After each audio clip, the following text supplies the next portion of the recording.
Libéral du Québec, Madame la Présidente. En question.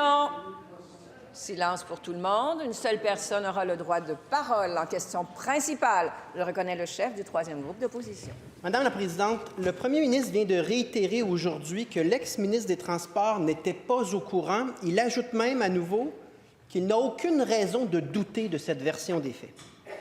Rappelons que l'ex-ministre des Transports, l'actuel ministre de la Sécurité publique, a déclaré la chose suivante le 25 février 2025, je cite, « Madame la Présidente, j'ai le courage de me lever et de dire que je n'ai pas parlé au président du conseil d'administration, je n'ai pas parlé au conseil d'administration aucunement avec personne pour la situation de sa clique que lui mentionne au mois de juin 2022. » Fin de la citation. Le premier ministre a déclaré le 3 mars 2025, j'ouvre les guillemets, « Que ce soit les coûts, que ce soit le fiasco de la planification du système informatique, ni le MCE, ni les ministres, selon ce qu'ils me disent, n'étaient au courant. Si jamais il y a quelqu'un qui savait, pour moi, c'est important l'intégrité, l'imputabilité, la transparence. Il y aura des conséquences. » Or, aujourd'hui, grâce au devoir, on sait que le ministre a été informé des déboires financiers du projet SACLIC dès septembre 2021. Non seulement il était bien au courant des dépassements de coûts, il a demandé un suivi à chaque mois. Ils ont même scindé les contrats au mois de juin 2022, de sorte que ça n'apparaisse pas dans le système d'appel d'offres. Donc, la version... Réponse du premier ministre. Oui, Madame la Présidente, la vérificatrice générale du Québec était claire. Le montant qui a été donné au ministre des Transports de l'époque, c'était 682 millions et finalement, on est rendu à 1,1 milliard.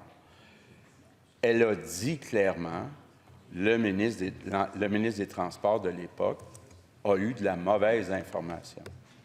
Là, aujourd'hui, le chef du Parti québécois arrive puis essaye d'utiliser un article qui parle toujours du 682 millions de dollars pour essayer de remettre en doute la parole de l'ex-ministre des Transports. Madame la Présidente, on a nommé le juge Galland. Je sais, le chef du PQ, qui est pourtant avocat, remet en doute l'intégrité du juge Galland. Monsieur le député de Matane-Matapédia, quel est votre rappel au règlement? Intentions. Le premier ministre sait très bien que le juge a même invité la présidente du Conseil du Trésor à son assermentation en février dernier. C'est assez proche. On ne fait pas, monsieur le député, un débat à l'intérieur du débat. Monsieur le leader du gouvernement, quel est votre rappel au règlement? Présidente, ce n'est pas une question de règlement et ils mettent en doute l'impartialité du juge. Je suis debout et c'est la raison pour laquelle je demande au premier ministre de poursuivre. Nous demeurons respectueux. Il s'agit ici d'une opinion, d'une critique du travail. Demeurons respectueux. Il vous reste 44 secondes. Madame la Présidente, on a mis en place une commission d'enquête publique. On ne s'est pas attardé puis passer des mois à se le faire demander comme le Parti libéral. On a nommé le juge Galland comme commissaire responsable.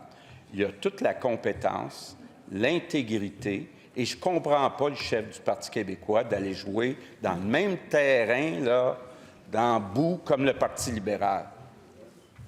Première complémentaire. À partir de septembre 2021, l'ex-ministre des Transports était tellement au courant des dépassements de coûts qu'il a demandé un suivi mensuel. Et là, on essaie de nous faire croire qu'il n'était pas au courant. À partir du moment où le premier ministre conserve son ministre de la Sécurité publique, avec ce qu'on sait aujourd'hui, ce n'est pas seulement le jugement du ministre qui est en jeu, c'est le jugement du premier ministre qui est en jeu. La réponse du premier ministre. Oui. Madame la Présidente, parlons du jugement. Hier, le chef du troisième groupe d'opposition a dit en Chambre, puis a écrit sur X, que le nombre de personnes qui donnent des services en santé avait augmenté de 9 %. La vérité, c'est que ça a augmenté de 25 %. Je pense que s'il y a quelqu'un ici en qui on ne devrait pas avoir confiance, c'est le chef du PQ. Deuxième complémentaire. Présidence, je ne changerai pas le sujet. L'ex-ministre des Transports était au courant. Le premier ministre a dit, si jamais il y a quelqu'un qui savait, pour moi, l'intégrité, l'imputabilité, la transparence, c'est important, il y aura des conséquences. C'est le jugement du premier ministre qui est en cause. Est-ce qu'il va démettre l'actuel ministre? Oui ou non? La réponse du premier ministre. Madame la présidente, à chaque jour, le chef du troisième groupe d'opposition arrive avec des faits qui sont inexacts, pour ne pas dire pire. Là, il vient nous dire le ministre des Transports était au courant. C'est faux, Madame la présidente. Puis il y a un juge, le juge Galland, en qui nous, on a confiance. C'est un gars qui est compétent, qui a eu des expériences avec la Commission Charbonneau, la Ville de Montréal, l'Autorité des marchés publics. Puis là, le chef du PQ, là, s'amuse à dire n'importe quoi, des faussetés presque à tous les jours. C'est pas ça la façon de faire de la politique. Monsieur le premier ministre, je vous demande de retirer un mot qui est au lexique, vous le savez. Vous ne pouvez pas dire qu'il dit des faussetés. Retirez-le, vous le savez.